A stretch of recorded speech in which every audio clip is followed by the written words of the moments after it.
lep glasbeni pozdrav in dobrodošli na portalu igram.si. V tej lekciji bomo pokazali, kako sploh pravilno začeti z diatonično harmoniko. Pa če pričnemo kar s pasovi na basovski strani harmonike. Pri basovski strani harmonike bomo opazili, da imamo na spodnji strani en kolešček, ki se vrti v levo stran in desno stran.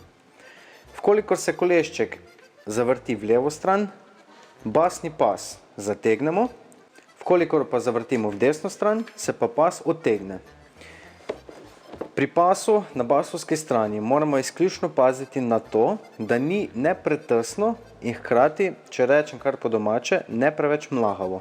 Torej, ko damo roko notri, mora biti dosti prostora, da gre sredina dlani na, bom rekel, gumb za vodenje meha, prsti pa da pridejo rahlo tako, da objamejo celotno basovsko stran, kar nam seveda olajša igranje basov. Pravilnega načina vodenja meha ni. Kar nam pa zelo olajša, je, da ga probamo med igranjem držati čim bolj vodoravno. Se pravi, bom rekel, ko igramo za ven, ga lahko nagnemo malenkost za dol, če pričnemo oziroma če pokažemo.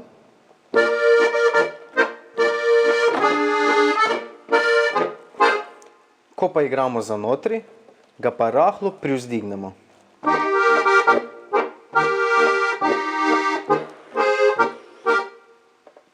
Takoj smo opazili temo, ki nas vodi do tretje točke, in sicer različni glasovi. Pri diatonični harmoniki bomo opazili posebnost, ki je pa ta, da vkolikor meh vlečemo ven in ga potisnemo notri, je pri istem prijemu različen zvok. Če demonstriramo, vkolikor meh privleki ven, naredimo takole. Isti gumb za notri.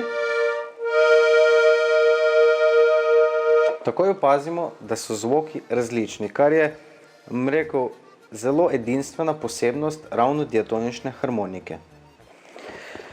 Naslednja točka, ki bi jo rad omenil, je pravilni položaj prstov pri igranju. Sedaj, zopet, kot je pri mehu, pravilnega položaja ni. Kar nam pa zelo olajša igranje je to, da ko prste položimo na diskantni del, zapestje rahlo upognemo, tako da se dejansko ne utrudi celotna roka in igramo z zapestjem. Torej, če ne bi imeli zapestja upognjenega, bi igrali s celo roko.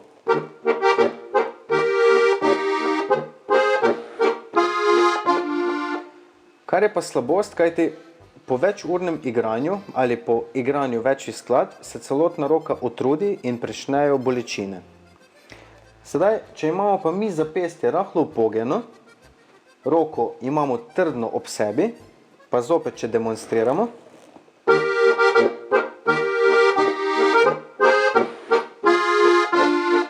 Bomo pa takoj opazili, da dejansko igra samo spodnji del roke, pri čemer se pa zgornji del roke skoraj nič ne utrudi, kar je prednost. Takole, to je bilo za to lekcijo to in upam, da se vidimo prav kmalu. Pa en lep glasbeni pozdrav.